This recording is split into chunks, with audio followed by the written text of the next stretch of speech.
jaarsolin biyya abbootiin amantaa hojii guddaa hojjettanii carraa kanaan isiniin illee galateeffachuun barbaada.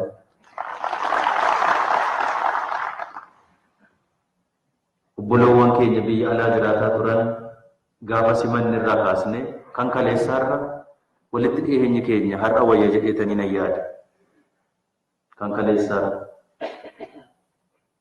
amma danda'amaa ta'etti nus akka mootummaatti hanqinuma qabnu waliin nagaa isaanii eegamee tasgabbiidhaan dhimma saba keenyaa hundi keenya iyyuu kallattii garagaraan qabsaa'aa turre hamma danda'amaa ta'etti xaarii fi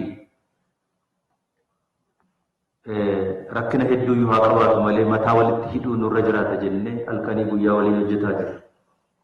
Hamma namni bakkeedhaan yaadu natti hin fakkaatu amma nu badhutti. Deemnee dhufnee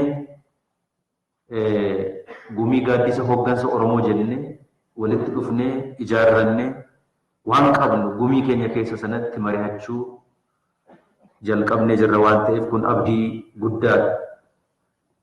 Ani sama nani beekutti kaan keenya sama beeknutti waan addaa kana nuti itti wal ilaalaa jirru tokkollee hin jiru kan ifa ta'uu qabu. Akkuma qabsaa'aa Oromoo kamittuu guyyaa biyya kana galee kaasee hamma danda'amaa ta'etti waa baay'ee waliin hojjetaa turre waliin illee hojjetaa jirra. Wal gargaarree, wal deeggarree, waliin mari'annee iddootti immoo tokkoon keenya hanqina qabnutti immoo akka sirreeffannullee wal gorsaa dhufnee jirra. Kuni gara fuula duraattis akkasumatti wal gorsuudhaanii fi wal mari'achuudhaan hojjechuu haala fala biraa qabna jennee yaadna. Kaleessa sasiin kan nu ga'e waan wal bira dhaabbannee waliin mari'annee wal gargaarree walii waan tumsine qofaaf malee dirree waraanaa kamittuu baanee waan waraana addaa gaggeessineef miti. Yaadaan, qalbiidhaan, humnaan wal bira dhaabbannee wal gargaarree ilaameedhaan wal dhaggeeffannee manguddoonni keenya as jirtan bakka isin nu gorsitanitti bakka isin nu qeeqxanitti isa fudhannee hojjennee tasgeenye isarraa bu'aa arganne. Har'as kan nu baasuu danda'u isa duwwaa. Sanaa achitti fala addaa qabna jedhee yaadu. Ifatti walitti haasa'u, waliin haasa'u, waliin mari'achuunii fi waan karaarraa kaatee karaa ala deemullee yoo jiraate karaa akka ni deebi'u ifatti walitti dubbachuun har'a akka nuti biyya bulchuu hin dandeenyetti biyya bulchuu nuun malleetti sana dhugoomsuudhaaf milkeessuudhaaf halkanii guyyaa wanti hojjetamu lakkoofsan qabu. Dabni jirus lakkoofsan qabu dhaabbanne ammayyuu yeroo hunda kana haasofnu faashinii waan ta'eef miti nurraan dhaabbanne. Qormaanni jiru ganamaa galgala yeroo hunda qormaanni jiru ulfaataaf guddaadha.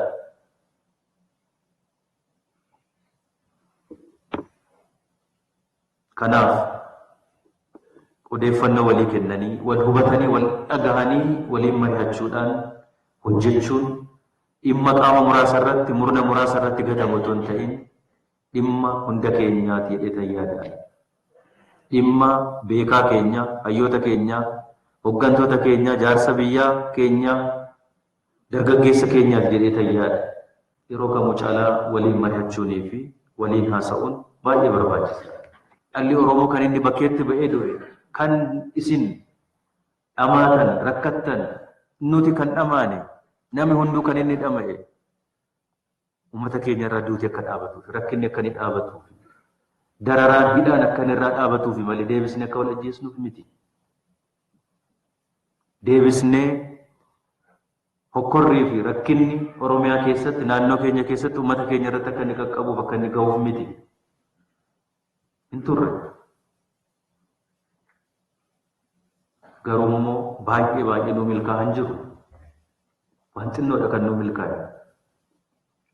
Haan fedhe haa hojjennu, haan fedhe haa goonu.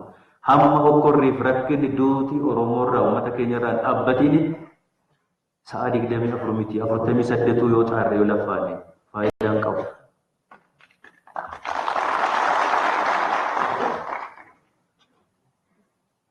Kanaaf ammas rakkina wajjin jiraachuun nurra hin jiraatu.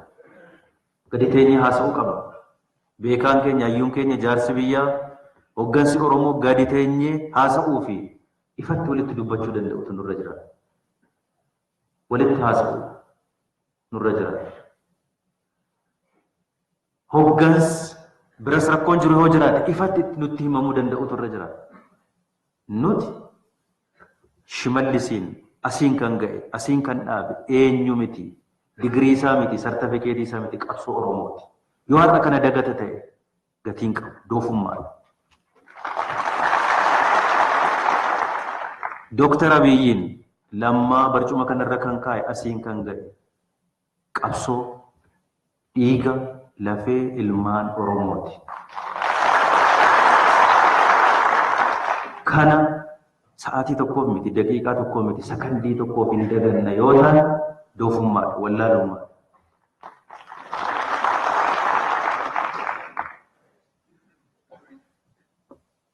Lubbuu keenyaa miti kan hojjennu. Jireenya miidhagaa jiraachuudhaan miti kan hojjennu. Saba kanaaf, uummata kanaaf, biyya kanaaf nagaan akka inni dhufu, akka darbuufi wanti gaarii akka inni dhufuufi. To'a biraan akka mootummaatti dogoggora bakka nuti qabnutti nutti himamuun sirreeffachuun nurra jira. Nutti himamuu danda'us immoo qaba kun. Walitti mufannee gara jeequmsaatti wal gashine lubbuu wal balleessine yoo taane, dhiiga wal irratti dhangalaasne yoo taane, nutu wal dhaba, nutu wal diiga. Diigamiinsa kalees diigamne bittinnoofne dhufne garuu xaarii meeqaan har'a walitti qabuu jalqabne kana of jalaa deebisnee bittinneessuu ta'a.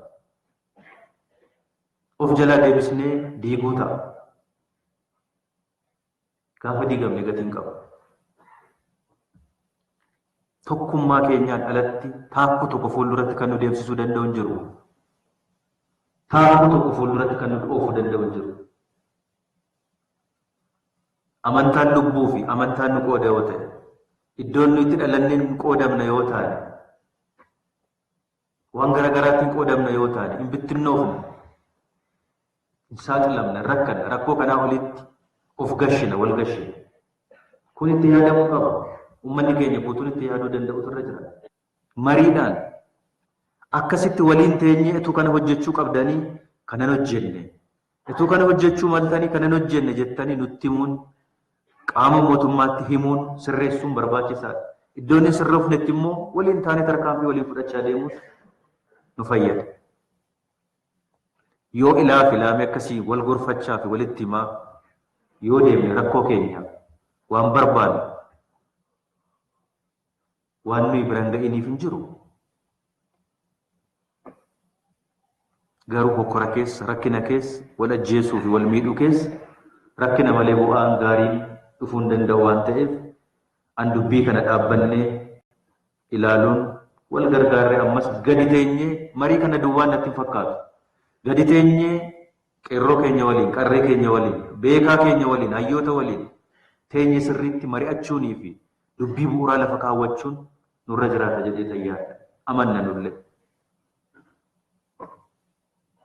Wal arrabsuurra waan dogoggorre yoo jiraate walitti haa dubbanne, walitti haa himne,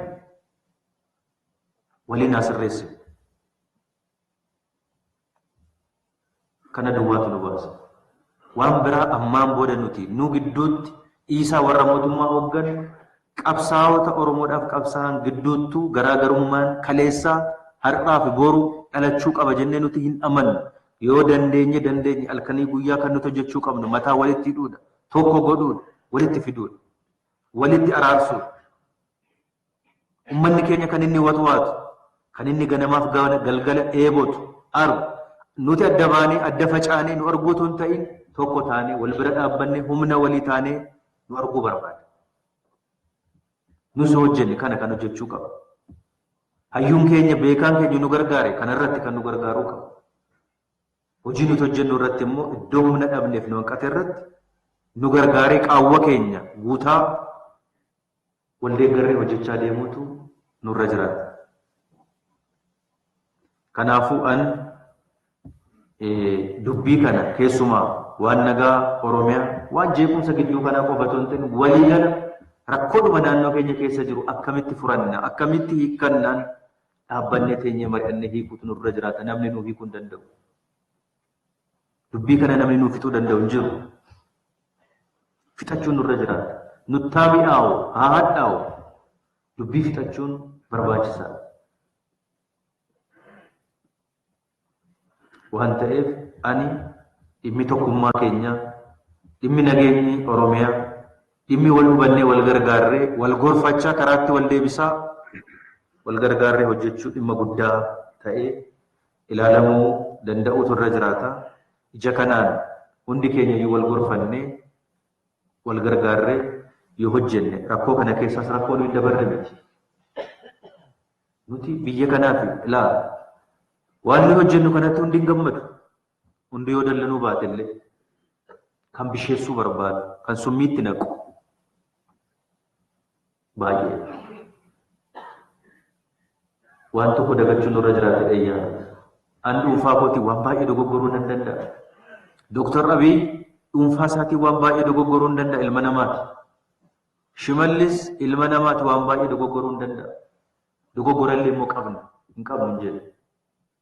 Garuu gaafa lammaan naafatu, gaafa Dooktar Abiy naafatu, Dooktar Abiy yookiin Shimallis qofa miti kan naafatu. Isa duuba namoonni as jirru kun dhuunfaa keenyaan hin dhufne qabsoo keessantu asiin nu ga'e, as nu kaa'e, asitti nu fide qabsoo keessantu naafata. Qabsoo saba keenyaa uummata keenyaatu naafata. Nama dhuunfaa miti kun. Walittaa dubbannu, walittaa mufanne. Garuu waan saba keenya deebiseen qaanessine